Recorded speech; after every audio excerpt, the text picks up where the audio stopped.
നമസ്കാരം. കത്തോലിക്ക സഭയിൽ ഭിന്നിപ്പുണ്ടാക്കാൻ പോപ്പുലർ ഫ്രണ്ട് ശ്രമിച്ചെന്ന വെളിപ്പെടുത്തലുമായി CBCI പ്രസിഡന്റും തൃശൂർ ആർച്ച് ബിഷപ്പുമായ മാർ ആൻഡ്രൂസ് താഴത്ത്. ദീപിക പത്രത്തിന് നൽകിയ അഭിമുഖത്തിലാണ് പരാമർശം. എറണാകുളം അങ്കമാലി രൂപതയിൽ ഏകീകൃത കുർബാനയ്ക്കെതിരെ നിന്ന വിമതരുമായി പോപ്പുലർ ഫ്രണ്ട് ബന്ധം പുലർത്തിയിരുന്നു എന്ന് അന്വേഷണ ഉദ്യോഗസ്ഥൻ വെളിപ്പെടുത്തിയെന്നാണ് മാർ ആൻഡ്രൂസ് താഴത്തിന്റെ പരാമർശം. ഏറ്റവും കുറച്ച് വർഗീയ ചിന്തയുള്ളത് ക്രൈസ്തവർക്കാണ് എന്ന് പറയുന്ന ആൻഡ്രൂസ് താഴത്ത് ക്രൈസ്തവരിലും വർഗീയത സൃഷ്ടിക്കാൻ ചില സംഘടനകൾ ശ്രമിക്കുന്നുണ്ടെന്നും പറയുന്നു. അങ്ങനെയുള്ള സംഘടനകൾക്ക് ഹിന്ദു തീവ്രവാദ സംഘടനകളുടെ പിന്തുണയുണ്ടെന്നാണ് അദ്ദേഹത്തിന്റെ നിരീക്ഷണം. കേരളത്തിലടക്കം സംഘടിതമായിട്ടുള്ള തീവ്രവാദ ഗ്രൂപ്പുകൾ സജീവമാവുകയാണെന്നും അതിന്റെ ഒരു ഭാഗത്ത് ജമാഅത്തെ ഇസ്ലാമിയും മറുഭാഗത്ത് RSSുമാണെന്നും അദ്ദേഹം പറയുന്നു. ക്രൈസ്തവ സമൂഹം രാജ്യത്ത് നേരിടുന്ന ആക്രമണങ്ങളെക്കുറിച്ചുള്ള ആശങ്കകളും അഭിമുഖത്തിലുണ്ട്. കേരളത്തിൽ ക്രൈസ്തവ സമൂഹം കടുത്ത അവഗണന നേരിടുകയാണെന്നും UDFും LDFുമാണ് ക്രൈസ്തവ സമൂഹത്തെ അവഗണിക്കുന്നതെന്നും ആർച്ച് ബിഷപ്പ് പറയുന്നുണ്ട്. കേരളത്തിന്റെ സാമൂഹിക രാഷ്ട്രീയ മണ്ഡലത്തിൽ വലിയ സ്വാധീനം ചെലുത്തുന്ന ഒന്നാണ് ഈ തുറന്നു പറച്ചിലുകൾ. വലിയ സാമുദായിക വേർതിരിവ് സൃഷ്ടിക്കുന്ന സാഹചര്യങ്ങൾ പോലും ഈ പരാമർശങ്ങൾ ഉണ്ടാക്കിയേക്കാം. സഭയ്ക്കുള്ളിലെ ആഭ്യന്തര തർക്കങ്ങളെ ബാഹ്യവൽക്കരിക്കലായോ സഭയിലുണ്ടാകുന്ന വിവാദ ചിന്തകളെക്കുറിച്ചുള്ള സ്വയം വിമർശനമായോ ഒക്കെയും നമുക്ക് ഇതിനെ കരുതാം. അപ്പോഴും PFI പോലെയുള്ള നിരോധിത സംഘടനകൾ മറ്റ് മതവിഭാഗങ്ങൾക്കിടയിൽ നുഴഞ്ഞു കയറി ഭിന്നിപ്പിന് ശ്രമിച്ചെന്ന ആരോപണം അതീവ ഗൗരവതരമാണ്. ഈ വിഷയമാണ് നമ്മൾ ഇന്ന് പരിശോധിക്കുന്നത്. എല്ലാ പ്രേക്ഷകർക്കും സ്വാഗതം.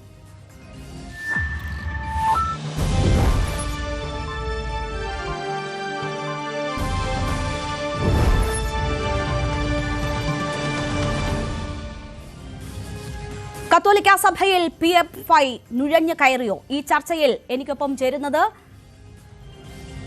ശ്രീ ഷോൺ ജോർജ്, BJPയെ പ്രതിനിധീകരിച്ച്, ശ്രീ ജോമോൻ ആരക്കുഴ, സിറോ മലബാർ സഭ, അദ്ദേഹം മാർത്തോമ്മ നസ്രാണി സംഘം സ്റ്റേറ്റ് സെക്രട്ടറി കൂടിയാണ്, ശ്രീ റിജു കാഞ്ഞുകാരൻ, അൽമായ മുന്നേറ്റം, ശ്രീ കെവിൻ പീറ്റർ, കാസ പ്രതിനിധി, ശ്രീ ജോർജ് പൊടിപ്പാറ, മാധ്യമ പ്രവർത്തകൻ എന്നിവരാണ്. ആദ്യം ശ്രീ ജോമോൻ ആരക്കുഴ, താങ്കൾക്ക് എന്നെ കേൾക്കാമോ? തീർച്ചയായിട്ടും കേൾക്കാം. ശ്രീ ജോമോൻ ആരക്കുഴ, അതിഗുരുതരമായ നിരവധി പരാമർശങ്ങൾ അടങ്ങുന്നതാണ് രണ്ട് ഭാഗങ്ങളായി വന്നിട്ടുള്ള ഈ അഭിമുഖം. അതിൽ ഏറ്റവും ഗുരുതരം ഒരു മതവിഭാഗത്തിനിടയിൽ ഭിന്നത സൃഷ്ടിക്കാൻ നിരോധിത സംഘടനയായ പോപ്പുലർ ഫ്രണ്ട് ശ്രമിച്ചു എന്ന ആരോപണമാണ്. പക്ഷേ അതിന് എന്താണ് അദ്ദേഹത്തിന്റെ കൈവശമുള്ള തെളിവ്, ആധാരം എന്നൊരു ചോദ്യമുണ്ടല്ലോ. ഒരു ഉദ്യോഗസ്ഥന്റെ തുറന്നു പറച്ചിൽ എന്നതാണ് അദ്ദേഹം കോട്ട് ചെയ്ത് പറഞ്ഞിരിക്കുന്ന കാര്യം. ഇത്രയും വലിയ ഗുരുതരമായ ഒരു ആരോപണം ഉന്നയിക്കാൻ അത് മതിയായതാണോ?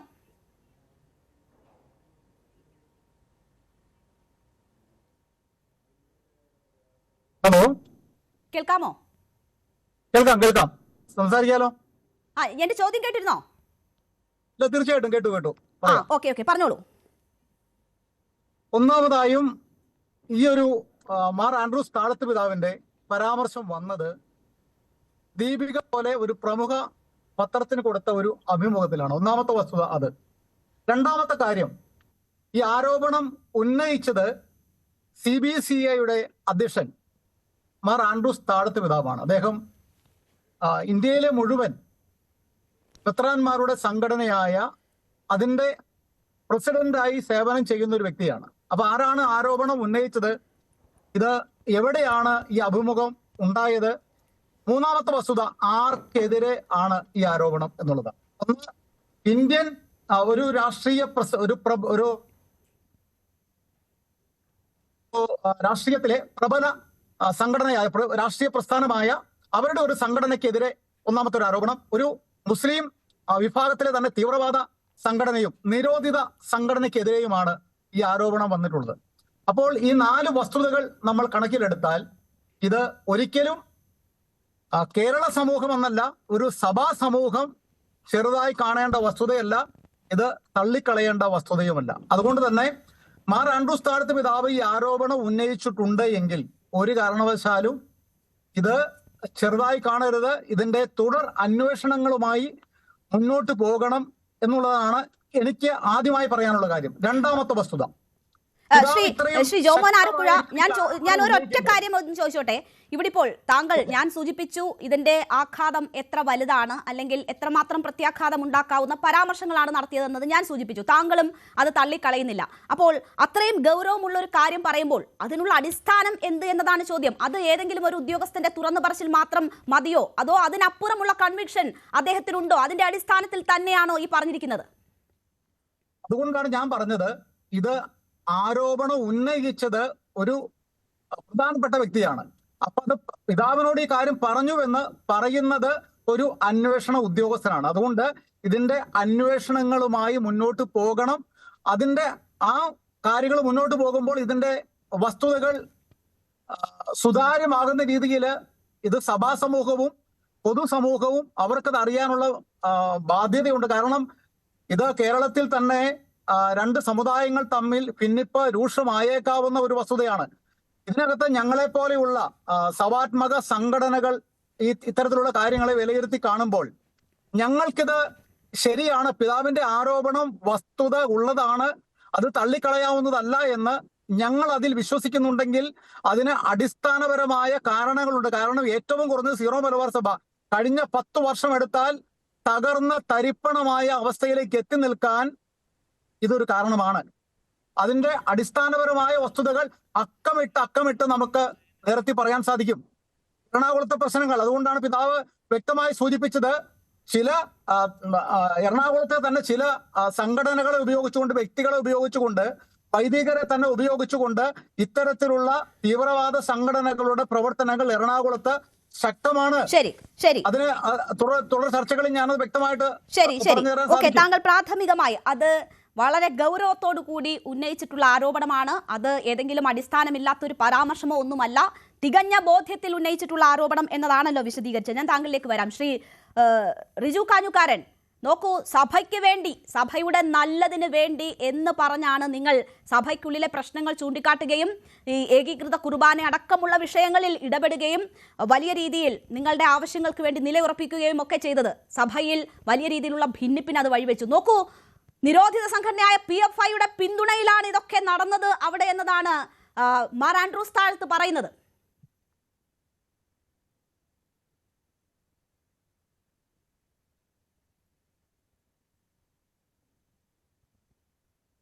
റിജു, കേൾക്കാമോ?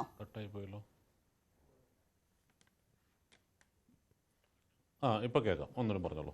ഞാൻ ചോദിച്ചത് കേട്ടിരുന്നോ? പറഞ്ഞോളൂ. ഹലോ, എന്റെ ചോദ്യം കേട്ടിരുന്നോ?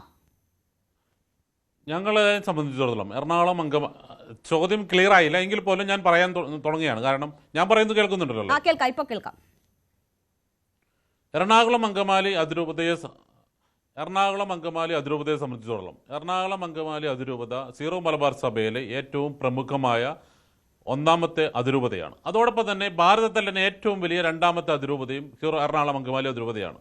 ഏകദേശം 6.5 ലക്ഷം വിശ്വാസികളും 490 വൈദികരും ഉൾപ്പെടുന്ന വലിയ ജനസമൂഹത്തെ ഒരു സംശയത്തിന്റെ മുൻപിനെ നിർത്തിക്കൊണ്ട് അപമാനിക്കാൻ ശ്രമിച്ചുകൊണ്ട്, അവഹേളിക്കാൻ ശ്രമിച്ചുകൊണ്ട് ഈ മാർ ആൻഡ്രൂസ് എന്ന് പറയുന്ന മെത്രാൻ, ആ ആൻഡ്രൂസ് മെത്രാൻ കഴിഞ്ഞ കുറേ കാലഘട്ടങ്ങളായി, ഏകദേശം ഒരു 4-5 വർഷമായി എറണാകുളം അതിരൂപതയ്ക്കെതിരെ ഇത്തരത്തിലുള്ള വിഷം ചീറ്റുന്ന നടപടികളുമായി മുന്നോട്ട് പോവുകയാണ്. അദ്ദേഹം തന്നെ കേന്ദ്ര അന്വേഷണ ഏജൻസികളുടെ റഡാറിന് കീഴിൽ നിൽക്കുന്ന ഒരു വ്യക്തിയാണ്. അദ്ദേഹത്തിനെതിരെ തന്നെ NIA ഉൾപ്പെടെയുള്ള അന്വേഷണ ഏജൻസികളുടെ അന്വേഷണവും ചോദ്യം ചെയ്യലും ഒരു വശത്ത് കൂടെ നടന്നുകൊണ്ടിരിക്കുകയാണ്. ഫോറിൻ മണി ട്രാൻസ്ഫറുമായി ബന്ധപ്പെട്ട് പല അന്വേഷണങ്ങളുമായി അദ്ദേഹത്തെ ബന്ധപ്പെട്ടുകൊണ്ടിരിക്കുമ്പോൾ ഒരു അന്വേഷണ ഉദ്യോഗസ്ഥൻ അദ്ദേഹത്തിൻ്റെ കർത്തവ്യ നിർവഹണത്തിനിടെ ഉണ്ടായ ഒരു സംഭവം അല്ലെങ്കിൽ കിട്ടിയ ഒരു വിവരം റിപ്പോർട്ട് ചെയ്യേണ്ടത് ആ പ്രതിയോടാണോ, അദ്ദേഹമാണോ അദ്ദേഹത്തിൻ്റെ റിപ്പോർട്ട് ചെയ്യേണ്ട വ്യക്തി? ഞങ്ങൾക്ക് അറിയാനുള്ള കാര്യം ഇത്രയേ ഉള്ളൂ.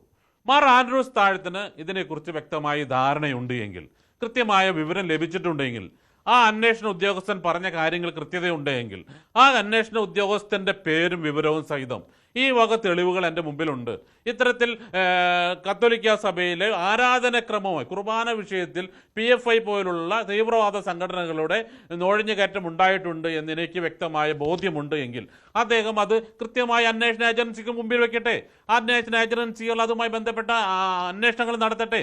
അതല്ല എങ്കിൽ അത്തരത്തിൽ ഈ ഭാരത കത്തോലിക്ക സഭയുടെ ഏറ്റവും ഉന്നതമായ മെത്രാൻ സമിതിയുടെ അധ്യക്ഷ സ്ഥാനം അലങ്കരിക്കുന്ന, ഇനി 4 ദിവസം കൂടി ഉള്ളൂ എങ്കിൽ പോലും ഈ 4 ദിവസം കൂടി അത് അലങ്കരിക്കുന്ന ഒരു വ്യക്തി, അദ്ദേഹത്തിൻ്റെ ഇരിക്കുന്ന ആ സ്ഥാനത്തിൻ്റെ മഹത്വത്തെക്കുറിച്ച് എന്തെങ്കിലും ബോധ്യമുണ്ട് എങ്കിൽ ഇത്തരത്തിലുള്ള ആരോപണങ്ങൾ ഉന്നയിക്കുമ്പോൾ തന്നെ അതിനെക്കുറിച്ച് കൃത്യമായ കേന്ദ്ര ഏജൻസികൾക്ക് മുമ്പിലോ അല്ലെങ്കിൽ അതിന്റെ കൺസേൺഡ് അതോറിറ്റിക്ക് മുമ്പിലോ കൃത്യമായി നോക്കൂ, അദ്ദേഹം ഈ പറഞ്ഞതിന്റെ തെളിവ് അദ്ദേഹത്തിന്റെ കയ്യിലുണ്ടോ? അത് രണ്ടാമത്തെ കാര്യം. അതിൽ ഫർദർ അന്വേഷണം ആവശ്യമുണ്ടോ? അതിന് സന്നദ്ധനാണോ? അത്തരം നീക്കങ്ങൾ ഉണ്ടാകുമോ? അത് മൂന്നാമത്തെ കാര്യം.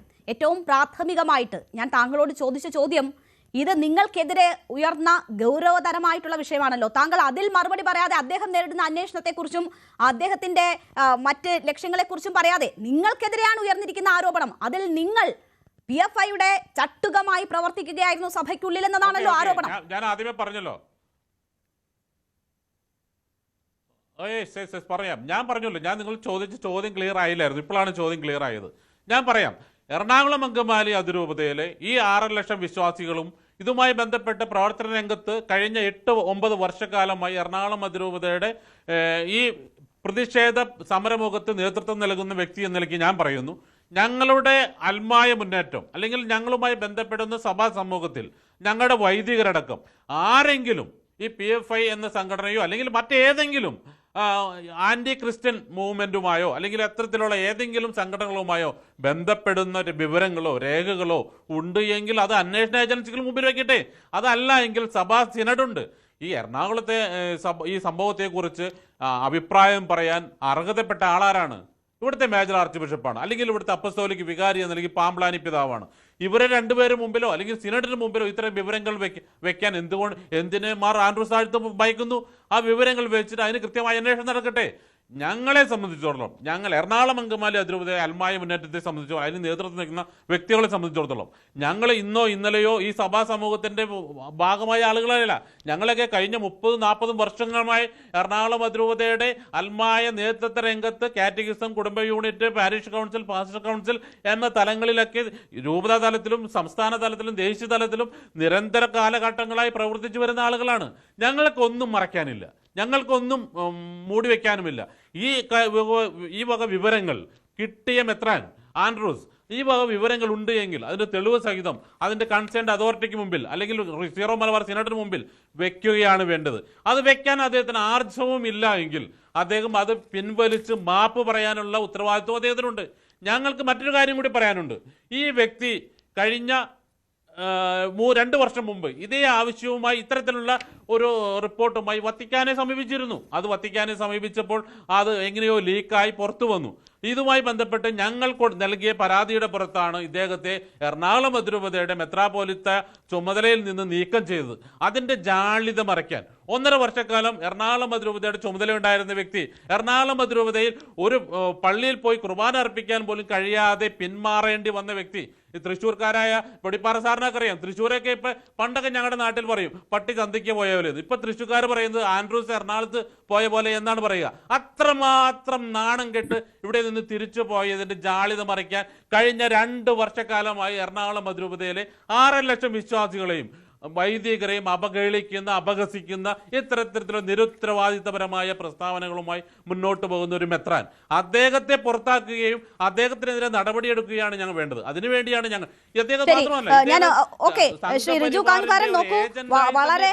വളരെ സെൻസിറ്റീവ് ആയിട്ടുള്ള ഒരു വിഷയമാണ്.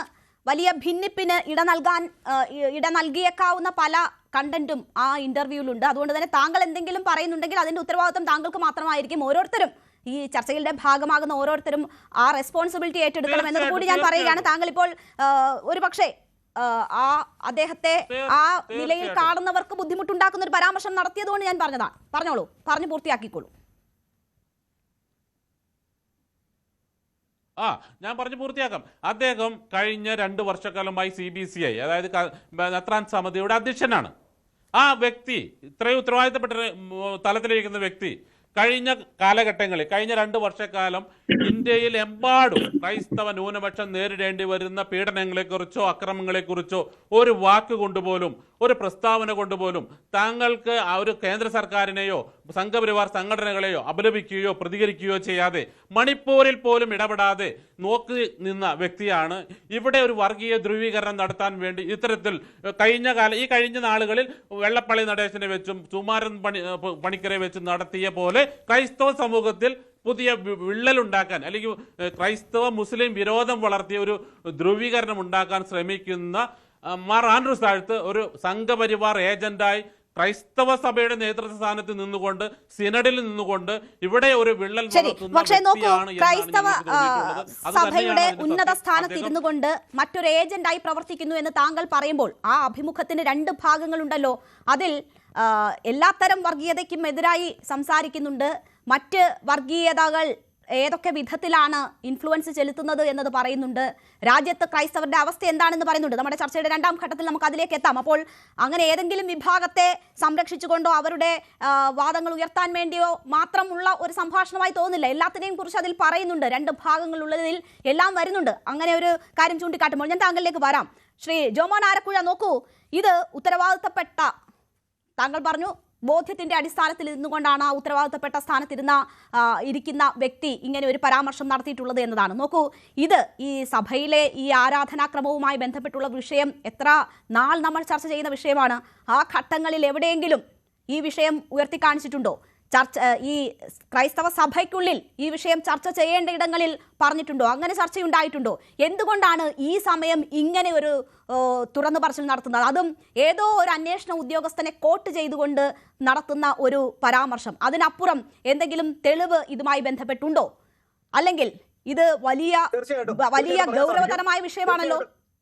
ഗൗരവതരമായ വിഷയമാണല്ലോ. മറ്റൊരു മതവിഭാഗത്തിൽ ഇതുപോലെ ഒരു നിരോധിത സംഘടന കടന്നു കയറി ഭിന്നിപ്പുണ്ടാക്കാൻ ആസൂത്രിതമായ ശ്രമം നടക്കുന്നു എന്ന് പറയുമ്പോൾ അത് നമ്മുടെ മതേതര സമൂഹത്തിന് ചേർന്നതല്ല. അതിൽ കൃത്യമായ അന്വേഷണങ്ങൾ ഉണ്ടാകണം, നടപടികൾ ഉണ്ടാകണം. ആ വിധത്തിൽ എന്തെങ്കിലും ഒരു നീക്കം അദ്ദേഹത്തിന്റെ ഭാഗത്തു നിന്നും ഉണ്ടായിട്ടുണ്ട്. അപ്പോൾ എന്തിനു വേണ്ടി ഇപ്പോൾ ഈ തുറന്നു പറച്ചിൽ ഇങ്ങനെ നടത്തുന്നു? അതും ഒരു റെസ്പോൺസിബിൾ ആണ് എന്ന് തോന്നാത്ത വിധത്തിലുള്ള ഒരു തുറന്നു പറച്ചിൽ. തീർച്ചയായിട്ടും ഞാൻ പറയാം. ആദ്യം റിജു കാഞ്ഞൂക്കാരനോട് പറയാനുള്ളത്, പൂച്ച കണ്ണടച്ച് പാല് കുടിച്ചാൽ അത് പൂച്ചയ്ക്ക് മാത്രമേ തോന്നൂ. അതുകൊണ്ട് കണ്ണടച്ചാൽ എല്ലാവർക്കും ഇരുട്ടാണ് എന്ന് താങ്കൾ വിചാരിക്കരുത്. താങ്കൾക്ക് മാത്രമേ, അല്ലെങ്കിൽ താങ്കളെ പോലെയുള്ള ഈ തീവ്രവാദ പ്രവർത്തനങ്ങൾക്ക് കൂട്ടുനിൽക്കുന്ന താങ്കളുടെ സംഘടനയ്ക്കും താങ്കളുടെ അനുകൂലികളായ വൈദികർക്കും മാത്രമേ ഇരുട്ടാണ് എന്ന് തോന്നൂ. പൊതുസമൂഹത്തിന് മുഴുവൻ അത് ഇരുട്ടാണ് എന്ന് അടിച്ചേൽപ്പിക്കാൻ ആരെയും ശ്രമിച്ചാൽ അത് ഈ സമൂഹത്തിൽ വിലപ്പോകുന്ന കാര്യമല്ല. ഇവിടെ താങ്കൾ തന്നെ ആദ്യം സൂചിപ്പിച്ചു, ജോമോൻ ആരക്കുഴ താങ്കളോട് ചോദിച്ച ചോദ്യത്തിന് ഉത്തരം പറയൂ.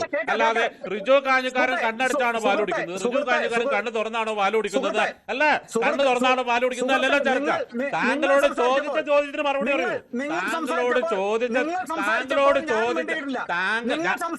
താങ്കളോട്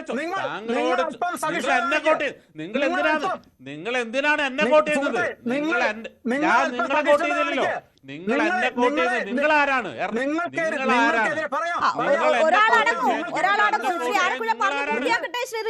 എന്നെ കോട്ട് ചെയ്താണ്.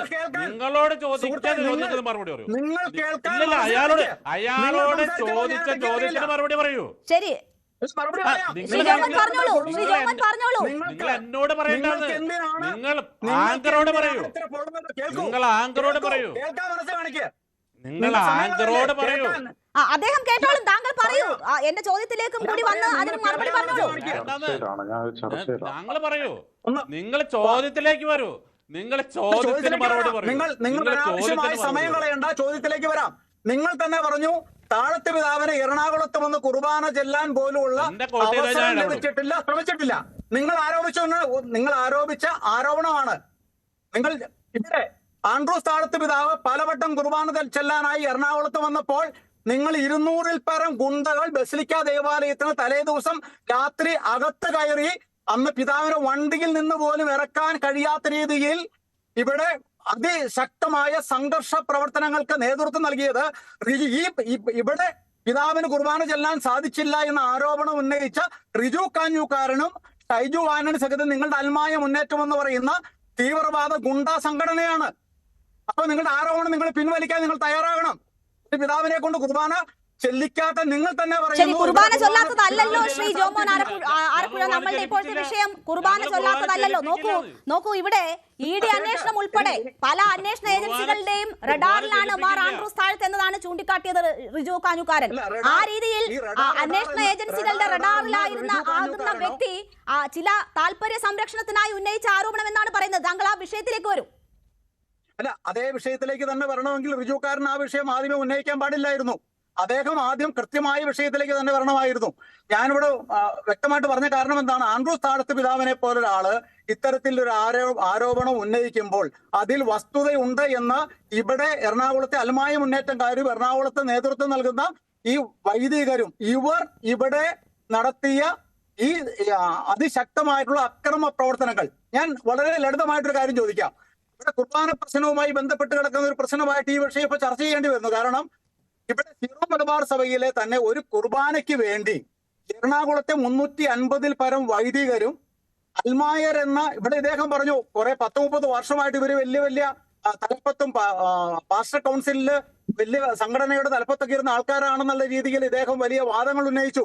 അങ്ങനെയെങ്കിൽ ഇവർ സഭാ സ്നേഹികളാണെങ്കിൽ ഒരു സഭയിലെ കുർബാനയ്ക്ക് വേണ്ടി ഒരു തീരുമാനം ആ സഭയിലെ സിനഡ് തീരുമാനിക്കുമ്പോൾ ഇവർ അത്ര വലിയ ആത്മീയരോ സഭാ സ്നേഹികളോ ആണെങ്കിൽ ആരെങ്കിലും ഇത്രമാത്രം ലോകത്തൊരു തീവ്രവാദ സംഘടനകളും കാണിക്കാത്ത രീതിയിൽ ഒരു സഭയിൽ ഇത്തരത്തിൽ അതിദയനീയമായ രീതിയിൽ പരിശുദ്ധ കുർബാനയെ അവഹേളിക്കുക, പേപ്പൽ ഡെലിഗേറ്റിനെ കുപ്പിക്കെറിയുക, പല പിതാക്കന്മാരെയും വടിയിൽ തടഞ്ഞു നിർത്തി ആക്രമിക്കുക, കുർബാന വരെ ആഭിചാര കുർബാനകൾ ചെല്ലുക, ഇത്തരത്തിൽ മോശമായ രീതിയിലുള്ള പ്രവർത്തനങ്ങളും അതുപോലെ ഒരു അതിഗുരുതരമായിട്ടുള്ള ആക്രമണ സംഭവങ്ങൾ ചെയ്ത അൽമായ മുന്നേറ്റം എന്ന് പറയുന്ന സംഘടന ഇവരിത് ചെയ്യണമെങ്കിൽ ഇവരുടെ പിന്നിൽ മറ്റാരൊക്കെയോ ഉണ്ട്. അല്ലെങ്കിൽ ഒരിക്കലും ഇവർക്ക് സഭയെയും പരിശുദ്ധ കുർബാനയെയും അവഹേളിക്കാൻ ഇവർക്ക് സാധ്യമല്ല.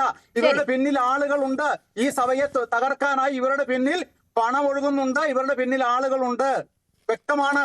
ശരി, അങ്ങനെ ഏതെങ്കിലും ഒരു സംശയത്തിൽ നിന്ന് ഉന്നയിക്കാൻ പറ്റുന്ന ആരോപണങ്ങളാണോ ഇപ്പോൾ ഉയർന്നിട്ടുള്ളത് എന്നതാണല്ലോ സംശയം. നമുക്ക് ആധികാരികമാണോ ഈ ഇപ്പോൾ ഉന്നയിച്ചിട്ടുള്ള ആരോപണങ്ങൾ, അതിന് തെളിവുണ്ടോ എന്നുള്ളതാണല്ലോ നമ്മൾ ചോദിക്കുന്നത്. ഇനി താങ്കളിലേക്ക് തിരിച്ചെത്താം. ശ്രീ ജോർജ് പൊടിപ്പാറ, നോക്കൂ, വലിയ രീതിയിൽ ഭിന്നിപ്പിനുള്ള ശ്രമം നമ്മുടെ നാട്ടിൽ നടന്നു വരുന്നു എന്നതാണ് നമ്മൾ ഇപ്പോൾ ഏറ്റവും കൂടുതൽ ചർച്ച ചെയ്യുന്ന വിഷയം. അവിടെയാണ് ഏറ്റവും ഉന്നതനായ ഒരു പുരോഹിതൻ ഈ രീതിയിലുള്ള ചില വെളിപ്പെടുത്തലുകൾ നടത്തുന്നത്. അത് ഒരു മതവിഭാഗത്തിൽ ഒരു നിരോധിത സംഘടന ഇടപെട്ടുകൊണ്ട് അവിടെ ഭിന്നിപ്പിനുള്ള വലിയ രീതിയിലുള്ള ശ്രമം നടത്തി എന്നൊരു ആരോപണം ഉന്നയിക്കുമ്പോൾ ഈ രീതിയിലാണോ ആ ആരോപണം ഉണ്ടാകേണ്ടത്?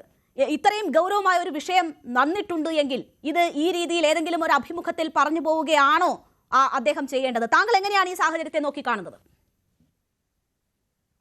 രേണു, ഇത് വളരെ ഗൗരവമായിട്ടുള്ള ഒരു സംഗതിയാണ്. അതായത് 6.5 ലക്ഷത്തോളം വിശ്വാസികളും ആനുപാതികമായിട്ട് 100 കണക്കിന് വൈദികരുമുള്ള ഒരു കേരളത്തിലെ ഏറ്റവും വലിയ അതിരൂപതയ്ക്കെതിരെ, ഇന്ത്യയിലെ തന്നെ 2ാമത്തെ അതിരൂപതയ്ക്കെതിരെ ഒരുപക്ഷെ ഇതിനു മുമ്പ് ഒരിക്കലും ഉണ്ടാകാത്ത രീതിയിലുള്ള അതീവ ഗുരുതരമായ ഒരു ആരോപണമാണ് വന്നിരിക്കുന്നത്. ഇപ്പൊ ആ അഭിമുഖത്തെ അതിന്റെ ടോട്ടാലിറ്റിയിൽ എടുക്കുകയാണെങ്കിൽ സ്വാഭാവികമായിട്ടും അഖിലേന്ത്യാ മെത്രാൻ സമിതിയുടെ അധ്യക്ഷൻ എന്നുള്ള നിലയ്ക്ക് അദ്ദേഹത്തിന്റെ ആകുലതകളും അദ്ദേഹത്തെ അലട്ടുന്ന വ്യഥകളും അതുപോലെ തന്നെ ഭാരതത്തിലെ ക്രൈസ്തവ സമൂഹം പ്രത്യേകിച്ച് കത്തോലിക്ക സഭ നേരിടുന്ന അവഗണനയും സമകാലീന പ്രശ്നങ്ങളും വർത്തമാനകാല പ്രതിസന്ധികളും ഒക്കെ അതിലാകത്തുകയിൽ ചർച്ച ചെയ്യുന്നുണ്ട്. ആ അഭിമുഖം പ്രസിദ്ധീകരിച്ചിരിക്കുന്നത് കേരള കത്തോലിക്ക സഭയുടെ മുഖപത്രമായ ദീപികയാണ്. സ്വാഭാവികമായിട്ടും അതിനകത്ത് എന്താ പറയാ, അതിനകത്ത് എന്തെങ്കിലും അഭംഗിയോ അല്ലെങ്കിൽ മറ്റെന്തെങ്കിലും തരത്തിലുള്ള ന്യൂനതയൊന്നും പറയാനില്ല.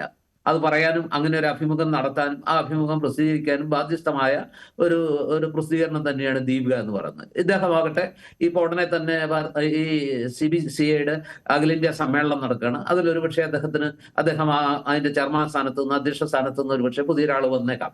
അപ്പൊ അദ്ദേഹത്തിന്റെ ഒരു വിടവാങ്ങൽ അഭിമുഖം എന്ന് വേണമെങ്കിൽ ഇതിനെ കാണാവുന്നതാണ്. ആ നിലയ്ക്ക് ആ അഖിലേന്ത്യാ മെത്രാൻ സമിതിയുടെ അധ്യക്ഷൻ എന്നുള്ള നിലയ്ക്ക് ഇത്തരം കാര്യങ്ങൾ സംസാരിക്കാനും ചർച്ച ചെയ്യാനും ഒക്കെ അദ്ദേഹത്തിന് അവകാശമുണ്ട്. അത് തുറന്ന് പറയാനുള്ള ഒരു സമയമാണ്. ഒരു വിടവാങ്ങൽ സ്പീച്ച് പോലെയാണത്. ആ നിലയ്ക്ക് നമുക്ക് അതിന്റെ പ്രസക്തി ഒന്നും ചോദ്യം ചെയ്യാൻ പറ്റില്ല. പക്ഷെ ഇവിടുത്തെ പ്രശ്നം എന്താണ്? ഇവിടുത്തെ പ്രശ്നം അദ്ദേഹം ഉന്നയിച്ചിരിക്കുന്നത് വളരെ വളരെ ഗൗരവതരമായ ഒരു വിഷയമാണ്. ആ വിഷയം എന്ന് പറയുന്നത് ഒരു വലിയ സമൂഹത്തെ, പ്രത്യേകിച്ച് എറണാകുളം അങ്കമാലി അതിരൂപതയിൽ നാളുകളായി നടന്നുകൊണ്ടിരിക്കുന്ന എന്താ പറയുക കുർബാന ആരാധനാ ക്രമത്തെ സംബന്ധിച്ചുള്ള, പ്രത്യേകിച്ച് ജനാഭിമുഖ കുർബാന, അൾത്താരാഭിമുഖ കുർബാന, ഈ രണ്ട് കുർബാനകൾ ഏത് വേണം എന്നതിനെ ചൊല്ലി ഈ കത്തോലിക്ക സഭയിൽ കുറെ കാലമായിട്ട് നടന്നുകൊണ്ടിരിക്കുന്ന വലിയൊരു തർക്കമുണ്ട്. പ്രത്യേകിച്ച് എറണാകുളം അങ്കമാലി അതിരൂപത അല്ലെങ്കിൽ അവിടുത്തെ മഹാഭൂരിപക്ഷം വിശ്വാസികളും അവിടുത്തെ മഹാഭൂരിപക്ഷം വൈദികരും ഈ ജനാഭിമുഖ കുർബാന തന്നെ പാടുള്ളൂ, അതല്ലാതെ അൾത്താരാഭിമുഖ കുർബാന ഞങ്ങൾ അംഗീകരിക്കില്ല എന്നൊരു നിലപാടുമായിട്ട് വളരെ കർക്കശമായിട്ട് നിൽക്കുകയാണ്. സഭാ സീനഡ് തന്നെ പലവട്ടം യോഗം ചേർന്നു. ആ യോഗങ്ങളിലൊന്നും തീരുമാനമായില്ല. പല ആൻഡ്രൂസ് താഴത്തിനെ അടക്കം ഇതിന്റെ ഈ പ്രശ്നം പരിഹരിക്കാനായിട്ട് മധ്യസ്ഥരായിട്ട് നിയോഗിച്ചു. അതിന്റെ ചുമതലക്കാരായിട്ട് മെത്രാപ്പൊലിത്തമാരായിട്ട് അങ്ങോട്ട് അതിന്റെ ചുമതലയ്ക്ക് നിയോഗിച്ചെങ്കിലും ഈ പ്രശ്നം പരിഹരിക്കപ്പെടാതെ എത്രയോ കാലത്തിന് ശേഷം ആ കനലൊന്ന് കെട്ടടങ്ങി ഒരു തെല്ല് സമാധാനം ഈ സഭയ്ക്കിടയിൽ വന്നതാണ്. അവരുടെ കുർബാന, ഈ ജനാഭിമുഖ കുർബാന ചൊല്ലാം, ആഴ്ചയിൽ ഒരിക്കൽ അൾത്താരാഭിമുഖ കുർബാനയും ചൊല്ലണം. അങ്ങനെ ഒരു ഒത്തുതീർപ്പുണ്ടായി. അത് വത്തിക്കാനും പൗരസ്ത്യ തിരുസംഘവും എന്ന് വേണ്ട ശേഷം ഇങ്ങനെ ഒരു തുറന്നു പറച്ചിലുണ്ടാകുന്നത് അത് അതിലേക്കാണ് ഞാൻ വരുന്നത്.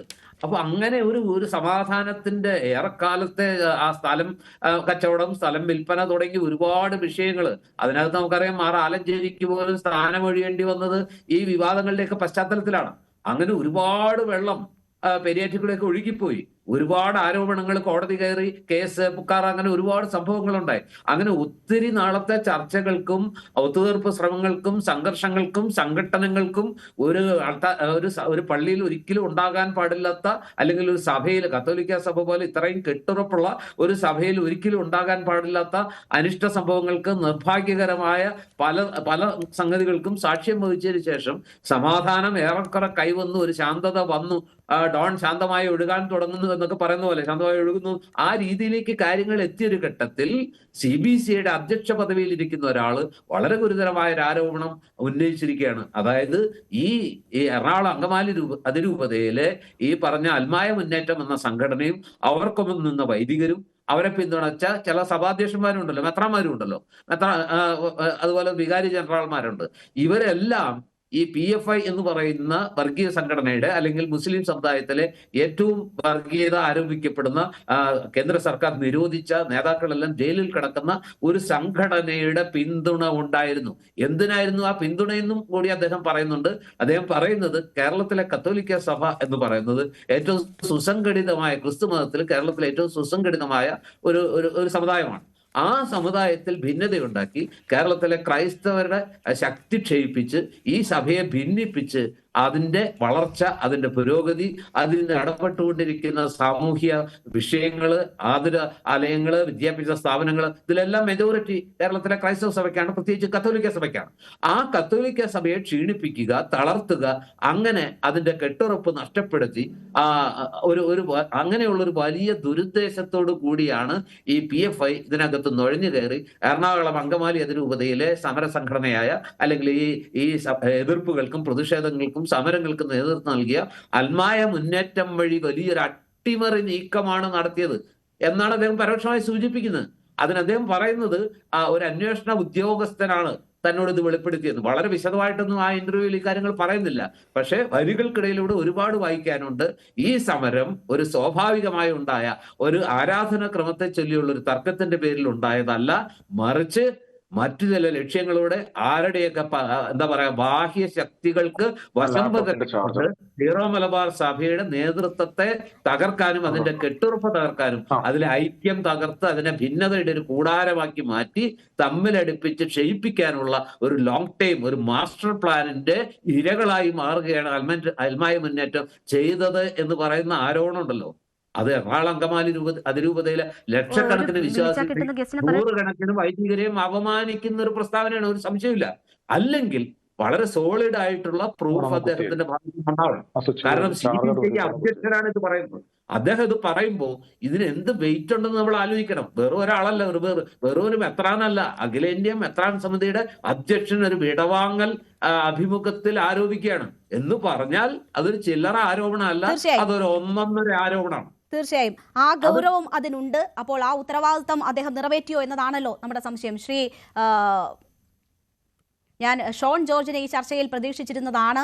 അല്പസമയത്തിനകം ഷോണിനെ കിട്ടുമെന്ന് ഞാൻ കരുതുന്നു. കെവിൻ പീറ്ററിലേക്ക് വരാം. അതിനു മുൻപ് ശ്രീ ജോമോൻ ആലപ്പുഴ, നോക്കൂ, ഈ വലിയ ആരോപണങ്ങൾ നമ്മൾ ചർച്ച ചെയ്ത ഒരു ഘട്ടമുണ്ടായിരുന്നു. അതിനുശേഷം ഈ പ്രശ്നമൊക്കെ പരിഹരിച്ചതിന് ശേഷമാണ് ഇങ്ങനെ ഒരു തുറന്നു പറച്ചിലുണ്ടാകുന്നത്. നോക്കൂ, ഇപ്പോൾ രണ്ട് വിഭാഗത്തിനും വലിയ പ്രശ്നങ്ങളില്ലാത്ത തരത്തിലാണല്ലോ ഈ പ്രശ്നം പരിഹരിക്കപ്പെട്ടിരിക്കുന്നത്. അവിടെ ഈ PFIയുടെ ഭാഗമായി നിന്ന് സഭയെ ഭിന്നിപ്പുണ്ടാക്കാൻ ശ്രമിച്ചവരോട് കോംപ്രമൈസ് ചെയ്യുകയായിരുന്നു. അതൊക്കെ അറിഞ്ഞു വെച്ചുകൊണ്ട് യഥാർത്ഥത്തിൽ ഈ പ്രശ്ന പരിഹാരത്തിൽ മറ്റുള്ളവർ ചെയ്തത്. ഇതിങ്ങനെ തുറന്നു പറയുമ്പോൾ ആ കോംപ്രമൈസ് എങ്ങനെ ഉണ്ടായി എന്നൊരു ചോദ്യമുണ്ടല്ലോ. അപ്പോൾ കോംപ്രമൈസ് ചെയ്തത് PFI ഏജന്റ്സായി സഭയ്ക്കുള്ളിൽ ഭിന്നിപ്പുണ്ടാക്കാൻ ശ്രമിച്ചവരുമായാണോ? അങ്ങനെയാണോ അതൊരു ഒത്തുതീർപ്പിലേക്ക് എത്തിയത്? ഇതില് പ്രധാനമായും മനസ്സിലാക്കേണ്ട ഒരു വസ്തുത, ഇതുവരെ നമ്മൾ പൊതുസമൂഹത്തിൽ ആരും ചർച്ച ചെയ്യാത്തൊരു കാര്യം, വരും കാലഘട്ടങ്ങളിൽ ചർച്ച ചെയ്യേണ്ടതുമായ ഒരു വസ്തുത, അല്ലെങ്കിൽ ഈ സഭ അടപടലം തീർന്നു പോകുന്ന ഒരു അവസ്ഥയിലേക്ക് കാര്യങ്ങൾ എത്തും. കഴിഞ്ഞ ഒരു 10 വർഷത്തെ കാലമെടുത്താൽ എന്തുകൊണ്ട് ഈ സഭ ഇങ്ങനെയായി? ഇപ്പൊ ഇവരെല്ലാവരും പറയുന്നു എറണാകുളം അങ്കമാലി അതിരൂപത രണ്ടാമത്തെ ഏറ്റവും വലിയ ഒരു അതിരൂപതയാണ്, സിറോ മലബാർ സഭയിലെ തന്നെ ഏറ്റവും ആദ്യത്തെ ഒരു അതിരൂപതയാണ്, അല്ലെങ്കിൽ രണ്ടാമത്തെ അതിരൂപതയാണ്, വലിയ കാര്യങ്ങളൊക്കെ പറയുമ്പോൾ ഒരു സഭയെ തകർക്കണമെങ്കിൽ എറണാകുളത്തെ ഒരു പ്രശ്നം അഴിച്ചുവിട്ടാൽ, എറണാകുളത്തെ വൈദികരെ സ്വാധീനിച്ചാൽ, എറണാകുളത്തെ അൽമായരെ, അതായത് ഒരു തീവ്രവാദ സ്വഭാവമുള്ള അല്ലെങ്കിൽ അത്ര ആത്മീയതയില്ലാത്ത എന്നാൽ ആത്മീയതയുടെ ഒരു മുഖപടം ചാർത്തി വലിയ ഭക്തിക്കാരാണ്, വലിയ സഭാസ്നേഹികളാണ് എന്ന രീതിയിൽ രംഗത്ത് വരുന്ന ആളുകളെയൊക്കെ അവരുടെ താല്പര്യങ്ങൾക്കനുസരിച്ച് അവരെ സ്വാധീനിച്ചാൽ ഈ സഭയെ എളുപ്പത്തിൽ തകർക്കാമെന്ന് ചിന്തിക്കുകയും എന്നാൽ അതിന് തക്ക രീതിയിൽ ആളുകളെയും വൈദികരെയും ചേർത്തിട്ടുള്ള ഒരു പ്രസ്ഥാനം ഇതിന്റെ പിന്നിലുണ്ട്. അത് ആണ് ആൻഡ്രൂസ് താഴത്ത് പിതാവ് വളരെ വ്യക്തമായി ആരോപിച്ചിട്ടുള്ളത്.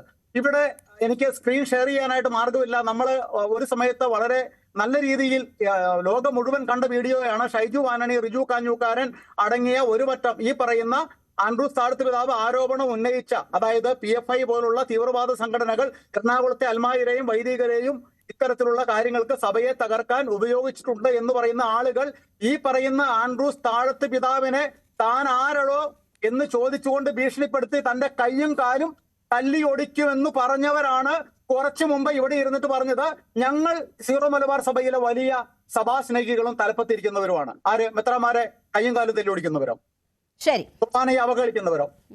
അപ്പോൾ ഇതാണ് സഭയെ തകർക്കാൻ പിന്നിൽ ബാഹ്യശക്തികൾ ഉണ്ട്.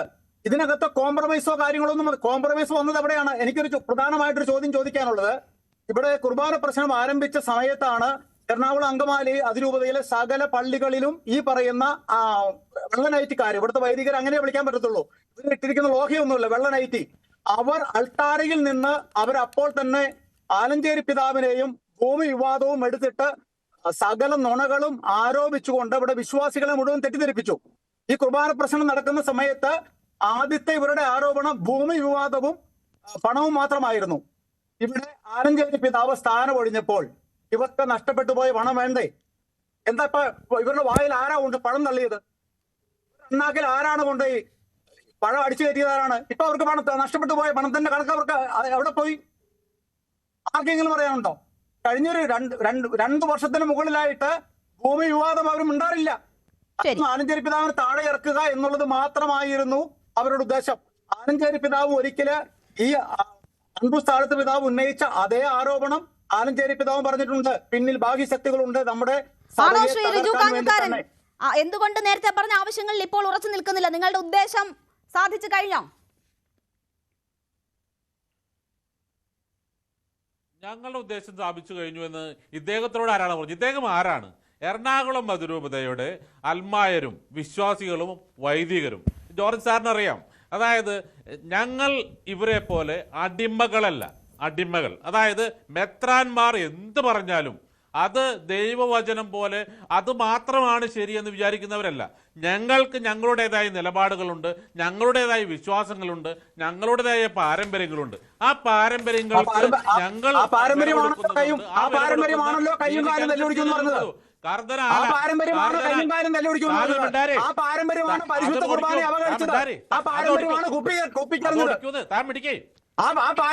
കക്കൂസിന് അഭിമുഖമായി നിങ്ങൾ നടത്തിയ കുർബാന. അതാണ് പാരമ്പര്യം. താങ്കളുടെ കഴിഞ്ഞോ? താങ്കളുടെ കഴിഞ്ഞോ? താങ്കളുടെ ഇത് കഴിഞ്ഞോ? പറയണം, കഴിഞ്ഞിട്ട് ഇത് ഞാൻ പറയണം. പറഞ്ഞു കാരണം നിങ്ങളുടെ പാരമ്പര്യം പറയുമ്പോൾ എല്ലാം പറയണല്ലോ. പാരമ്പര്യം പറയുമ്പോൾ എല്ലാം പറയണം. പറയൂ ശ്രീ റിജു കാഞ്ഞുകാരൻ. കഴിഞ്ഞോ? പറഞ്ഞോളൂ നമ്മുടെ സമയം പോകുന്നു. ഇയാൾ ആരാണ്? ഞാൻ ഈ എറണാകുളം രൂപയിൽ കണ്ടിട്ടില്ലല്ലോ. ഇയാൾ ആരാന്ന് പറയാം. ഇയാൾ ആരാന്നാണല്ലോ നിങ്ങളോട് താഴ്ത്തപ്പെടാനോട് ചോദിച്ചത്. താനാരാന്ന് താഴ്ത്തപ്പെടാനോട് ചോദിച്ച പാർട്ടിയല്ലേ നിങ്ങൾ? അതുകൊണ്ട് നിങ്ങൾ എന്നോട് ഇയാൾ ആരാന്ന് ചോദിച്ചില്ലെങ്കിൽ അതിശയുള്ളൂ. അതുകൊണ്ട് ഇയാൾ നിങ്ങളുടെ ഭീഷണിയൊക്കെ കയ്യിലിരിക്കട്ടെ റിജു കാഞ്ഞുകാര. അതുകൊണ്ട് ഇയാൾ ആരാ നാട്ടുകാരെ മുഴുവൻ ഭീഷണിപ്പെടുത്തുന്നത് പോലെ ആ ഭീഷണിയൊന്നും ഇവിടെ ചെലവാകത്തില്ല. PFI നിങ്ങളുടെ പിന്നിലുണ്ടെങ്കിൽ, മറ്റേതെങ്കിലും തീവ്രവാദ സംഘടന നിങ്ങളുടെ പിന്നിലുണ്ടെങ്കിൽ അത് നിങ്ങൾ കയ്യിൽ വെച്ചാൽ മതി.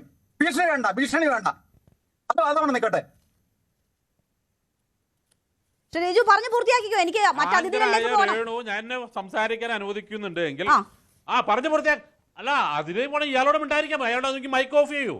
ഞാൻ പറഞ്ഞു തരുമോ? എറണാകുളം അതിരൂപത നിലപാട് എന്താണ്? എറണാകുളം അതിരൂപതയുടെ ഭൂമി കുംഭകോണവുമായി ബന്ധപ്പെട്ട്, അതുമായി ബന്ധപ്പെട്ട് കർദിനാൾ ആലഞ്ചേരിക്കെതിരെ ഉണ്ടായ എല്ലാ അന്വേഷണങ്ങളിലും കർദിനാൾ ആലഞ്ചേരി കുറ്റക്കാരനാണെന്ന് കണ്ടതും അതുമായി ബന്ധപ്പെട്ട് നിരവധി അന്വേഷണ റിപ്പോർട്ടുകളും നമ്മുടെ മുൻപിലുണ്ട്. അതിനെ തുടർന്ന് തന്നെയാണ് അദ്ദേഹത്തെ സ്ഥാനത്ത് നിന്ന് ഒഴിവാക്കിയത്. വത്തിക്കാൻ നിർദ്ദേശിച്ച റെസ്റ്റിറ്റ്യൂഷൻ വേണമെന്നും അതിൽ നിലപാടിൽ നിന്ന് ഒരു ഇഞ്ച് പോലും പുറകോട്ട് പോവില്ല എന്നും എറണാകുളത്തെ അൽമായരും വിശ്വാസികളും തീരുമാനമെടുത്തിരുന്നു. ഇതൊക്കെ നിൽക്കെ തന്നെ എറണാകുളം അങ്കമാലി അതിരൂപതയിലെ ഈ ആരാധനക്രമം അല്ലെങ്കിൽ സീറോ മലബാർ സഭയുടെ ആരാധനക്രമം സംബന്ധിച്ച വിഷയം ഇന്നലെ തുടങ്ങിയതല്ല. 1965 മുതൽ തുടരുന്നതാണ്. 1965 മുതൽ തുടരുന്ന ആരാധനക്രമ വിഷയം 1999 തീരുമാനമായതാണ്.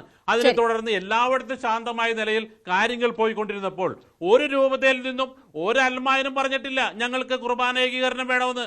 ഞങ്ങൾക്ക് അതാത് രൂപതകൾ അവർക്ക് ഇഷ്ടമുള്ള അവരുടെ രീതിക്കനുസരിച്ച് പോയിക്കൊണ്ടിരുന്നപ്പോൾ കർദിനാൾ ആലഞ്ചേരിയോട് സുപ്രീം കോടതി താങ്കൾ വിചാരണ നേരിടണം.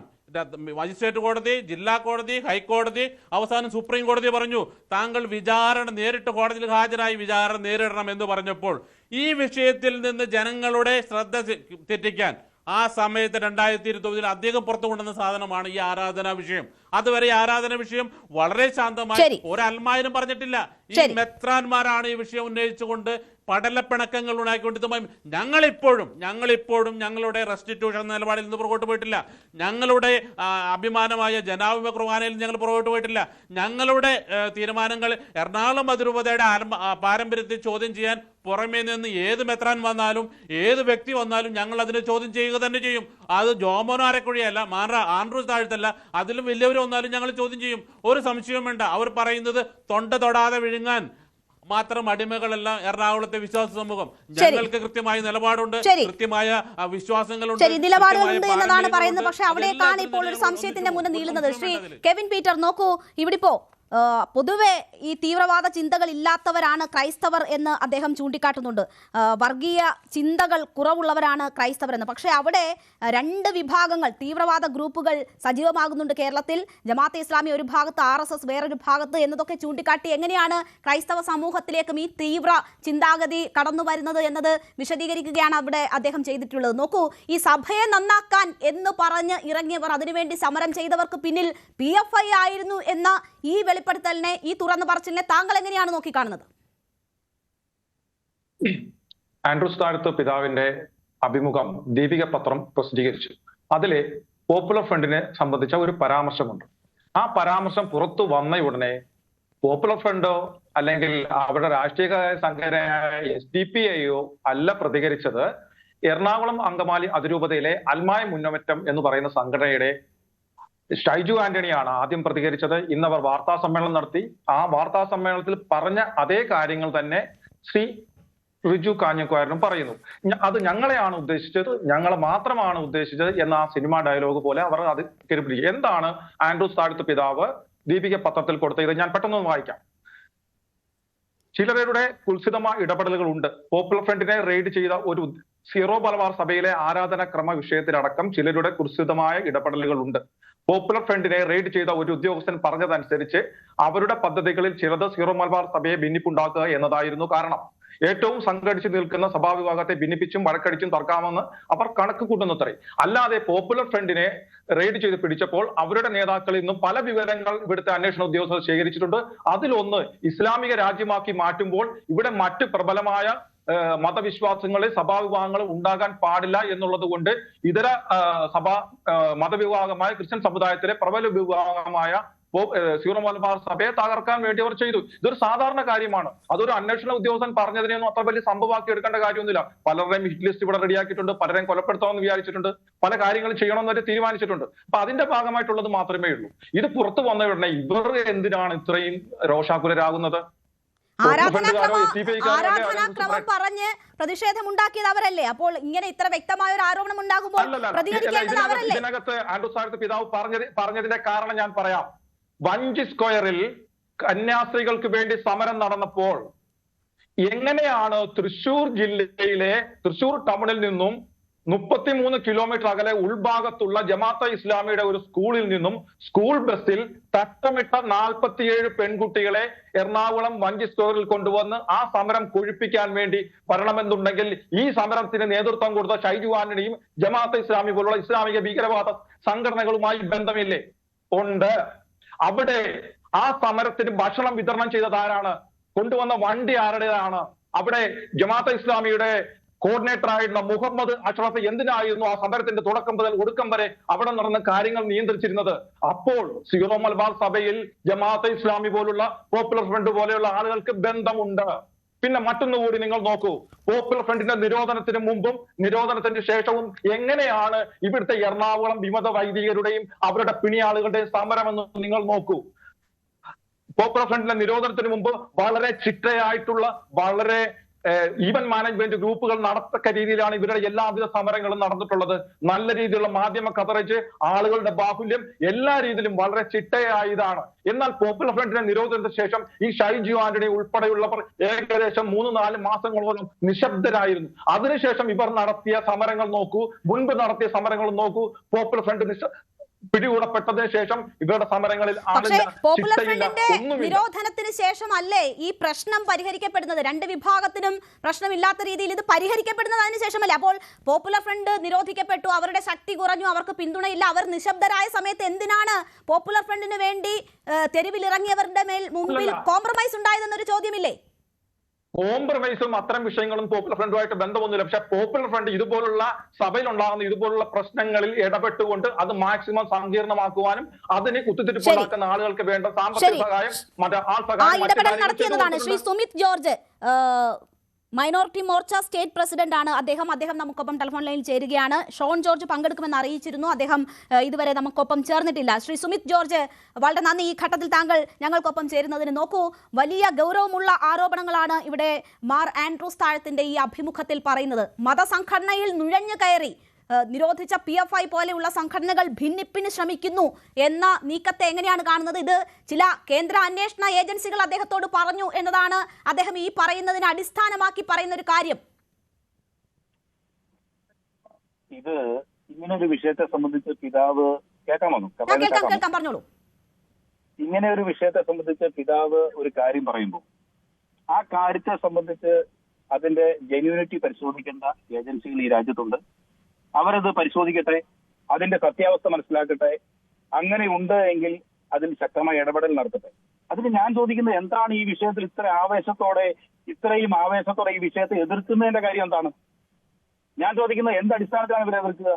ഇപ്പോൾ നമുക്ക് കേരളത്തിൽ ഈ അടുത്ത കാലഘട്ടങ്ങളിൽ ഒക്കെ ഉണ്ടായിരിക്കുന്ന പല സംഭവങ്ങളും നമ്മളെടുത്ത് പരിശോധിക്കുമ്പോൾ ഇത്തരത്തിൽ ഉള്ള പലതരത്തിലുള്ള തീവ്രവാദ ഇടപെടലുകൾ ഉണ്ടായിട്ടുണ്ട് എന്നുള്ള തെളിവുകൾ ഉണ്ടാകുകയും അതിന്റെ അടിസ്ഥാനത്തിൽ പലതരത്തിലുള്ള അറസ്റ്റുകൾ അടക്കമുള്ള സംവിധാനങ്ങൾ ഈ രാജ്യത്തല്ലേ കേരളത്തിൽ നടന്നിട്ടുള്ളൂ.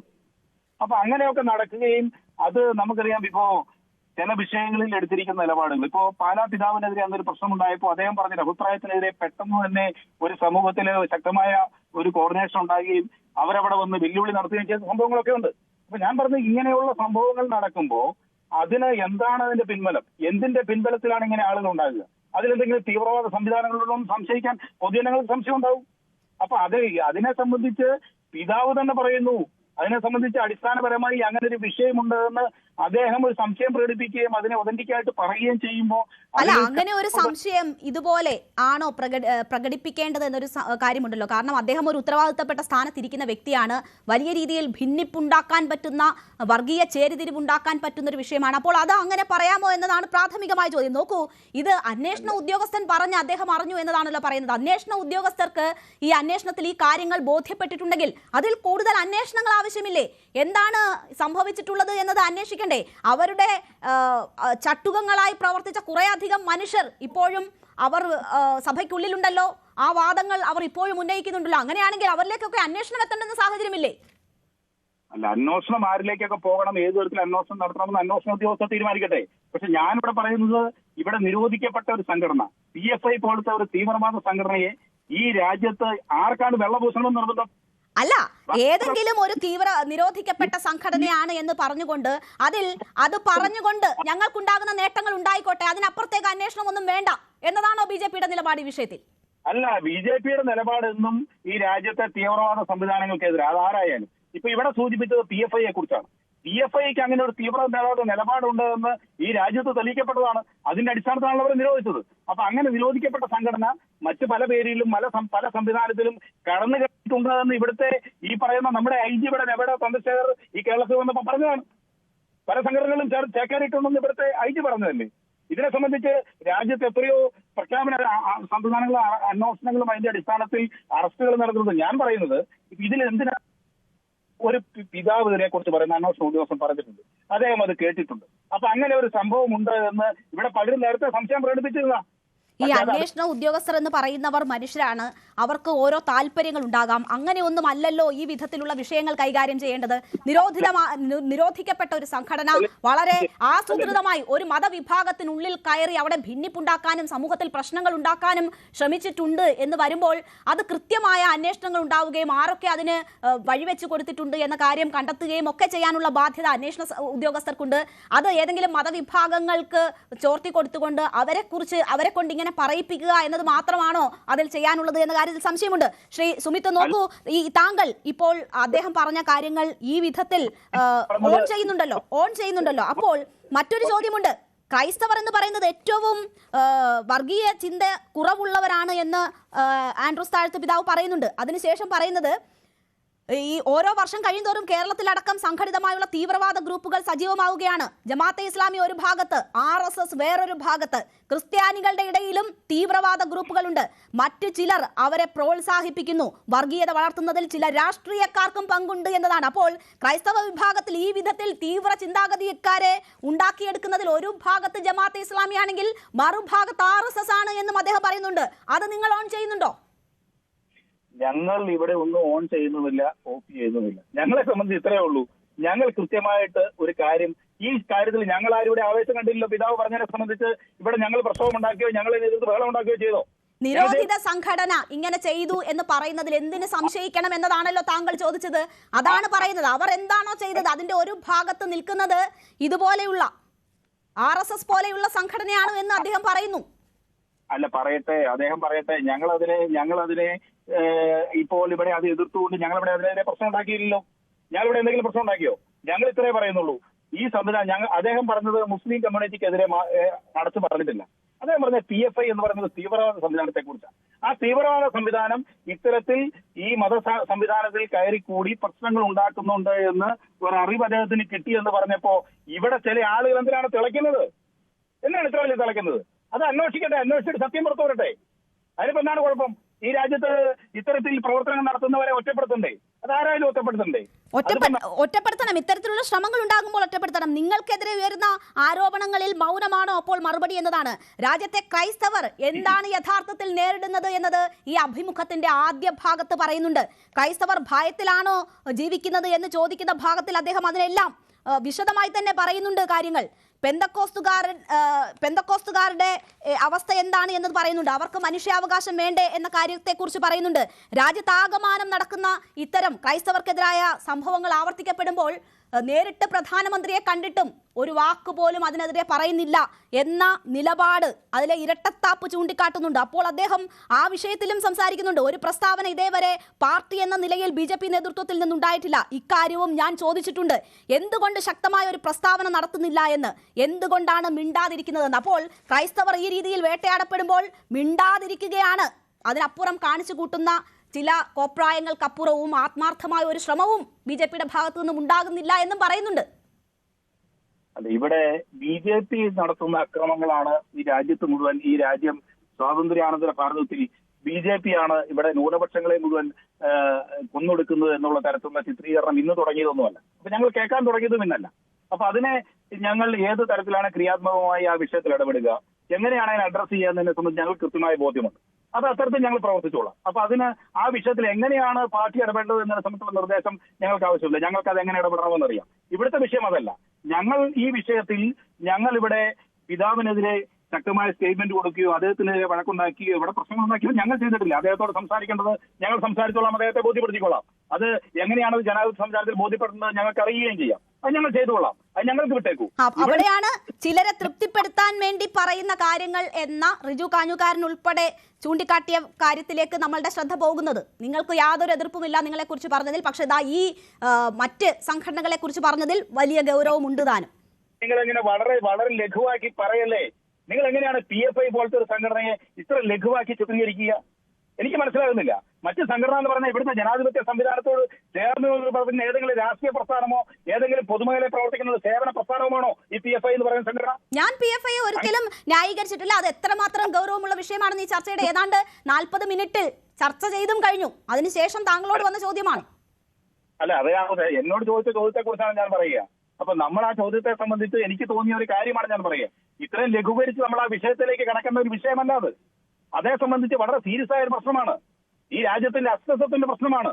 ഇതിൽ തീവ്രവാദ സംഘടനകൾ കടന്നു കയറി നമ്മുടെ ഈ കൊച്ചു കേരളത്തിൽ പല മേഖലകളിലും കടന്നു കയറുകയും അതിനെ സംബന്ധിച്ച് ശക്തമായ നടപടികൾ എടുക്കുകയും അന്വേഷണം നടത്തുകയും ചെയ്തുകൊണ്ടിരിക്കുന്ന സമയമാണ്. ഈ കഴിഞ്ഞ ദിവസം കേരളത്തിലുണ്ടായിരുന്നു, നിങ്ങൾ കണ്ടതാ. അപ്പൊ ഞാൻ പറയുന്നത് എന്തുകൊണ്ടാണ് ഇത്തരത്തിൽ ഈ സംവിധാനങ്ങളൊക്കെ ഇവിടെ ശ്രദ്ധ കേന്ദ്രീകരിക്കുന്നത്? കാരണം ഇവിടെ ഇത്തരത്തിൽ സംവിധാനങ്ങൾ നടക്കുന്നു എന്നുള്ളതുകൊണ്ടാണ്. അപ്പൊ അത് ഏതൊക്കെ മേഖലകളിൽ കൂടിയാണ് ഇത് കടന്നു കയറുക എന്ന് കൃത്യമായി ഒരു സാധാരണക്കാരന് മനസ്സിലാക്കാൻ കഴിയുകയില്ല. ശരി, അതിപ്പോ അതുകൊണ്ടാണ് നമ്മൾ അതിനെ അന്വേഷണം നടക്കട്ടെ, സത്യം പുറത്തു വരട്ടെ. അതിന് ഒരു തീവ്രവാദ സംഘടനയുടെ പേര് പറഞ്ഞതിന്റെ പേരിൽ പിതാവിനെതിരെ ആരും കൂടുതൽ ഗർജിക്കേണ്ട എന്നാണ് എനിക്ക് വളരെ സ്നേഹത്തോടെ പറയുവാനുള്ളത്. ശരി ശരി ശ്രീ കെവിൻ പീറ്റർ, നോക്കൂ, ഷൈജു ആന്റണി എന്തുകൊണ്ട് ഞങ്ങളാണ് എന്ന് പറഞ്ഞ് വാർത്താ സമ്മേളനം നടത്തിയെന്ന് താങ്കൾ ചോദിക്കുന്നു. പക്ഷേ ഈ RSS വേറൊരു ഭാഗത്ത് നിന്ന് ക്രിസ്ത്യാനികളുടെ ഇടയിൽ തീവ്രവാദ ഗ്രൂപ്പ് ഉണ്ടാക്കുന്നതിനെ കുറിച്ച് പറയുന്നുണ്ടല്ലോ. അപ്പോൾ അതിൽ വാർത്താ സമ്മേളനം നടത്തി കാര്യങ്ങൾ വിശദീകരിക്കാനുള്ള ബാധ്യത നിങ്ങൾക്കില്ലേ? അതിന്റെ ആവശ്യമില്ലല്ലോ. ക്രൈസ്തവ സമുദായത്തിൽ എവിടെയാണ് തീവ്രവാദ സംഘടന ഉള്ളത്? ഏതെങ്കിലും ഒരു സംഘടന പേര് പറയാമോ? ഏതെങ്കിലും സംഘടനയ്ക്കെതിരെ കേസുകളുണ്ടോ? ഏതെങ്കിലും ഒരു സംഘടനയുടെ നേതാക്കൾ തീഹാർ ജയിലിലുണ്ടോ? ഏതെങ്കിലും ഒരു ക്രിസ്ത്യൻ സംഘടന കാനോൻ നിയമപ്രകാരം ഭാരതം ക്രൈസ്തവ രാജ്യമാക്കണമെന്ന് ആവശ്യപ്പെട്ടിട്ടുണ്ടോ? ആരുടെങ്കിലും കൈവെട്ടിട്ടുണ്ടോ? മലദ്വാരത്തിലൂടെ സ്വർണം കടത്തിക്കൊണ്ട് വന്നിട്ടുണ്ടോ? അവരുടെ ഇടപാട് നടത്തിയിട്ടുണ്ടോ?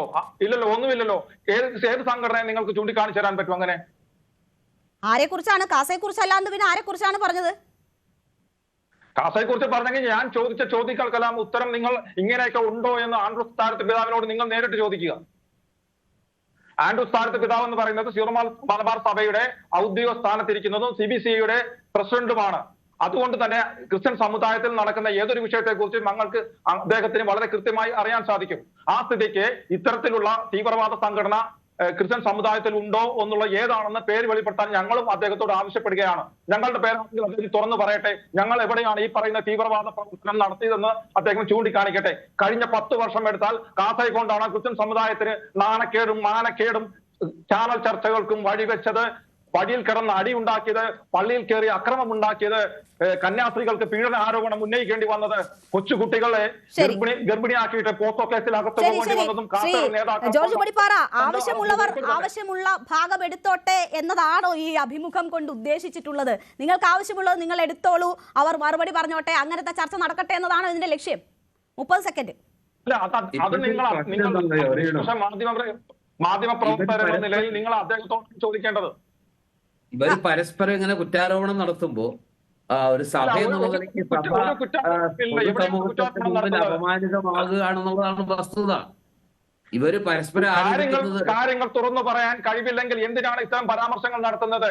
ഈ പറയുന്ന പോപ്പുലർ ഫ്രണ്ടുകാർ ആരും കന്യാസ്ത്രീകളുടെ വേഷത്തിലോ വൈദികന്റെ വേഷത്തിലോ മെത്രാന്റെ വേഷത്തിലോ സീറോ മലബാർ സഭയിൽ കടന്നു കൂടിയിട്ടില്ലല്ലോ. അപ്പോൾ അവർ ബന്ധപ്പെട്ടിരിക്കുന്നത് സഭയ്ക്കുള്ളിലെ വൈദികരും മെത്രാന്മാരും ഈ ഷൈജു ആന്റണിയെ പോലുള്ള ആളുകളുമായിട്ടാണ്. അവരാണെങ്കിൽ അവരുടെ ഇപ്പോഴും അവർ സഭയിനകത്ത് തുടരുന്നുണ്ടല്ലോ. എന്തുകൊണ്ടാണ്? ശരി, എന്തായാലും നമ്മുടെ സമയം അവസാനിക്കുകയാണ്. വളരെ ഗൗരവമുള്ള ആരോപണങ്ങളാണ് അദ്ദേഹം ഈ അഭിമുഖത്തിലൂടെ പറഞ്ഞിരിക്കുന്നത്. പക്ഷേ അതിൽ അന്വേഷണം ഉണ്ടാകുമോ? എന്താണ് ഇതിൽ കൂടുതൽ വിശദീകരണങ്ങൾ? എന്താണ് ഈ തുറന്നു പറച്ചിലേക്ക് നയിച്ച അടിസ്ഥാനപരമായ കാര്യങ്ങൾ എന്നത് നമുക്ക് കാത്തിരുന്ന് തന്നെ കാണാം. നമ്മുടെ സമയം അവസാനിക്കുന്നത് കൊണ്ടാണ് ഞാൻ ഇടപെട്ടത്. കത്തോലിക്ക സഭയിൽ PFI നുഴഞ്ഞു കയറിയോ എന്നതാണ് പ്രേക്ഷകരോട് നമ്മൾ ഇന്ന് ചോദിച്ച ചോദ്യം. അതേ എന്ന് പറയുന്നു 69%, അല്ല എന്ന് പറയുന്നത് 26% മാത്രം. ടൈം ഡിബേറ്റ് പൂർണ്ണമാകുന്നു.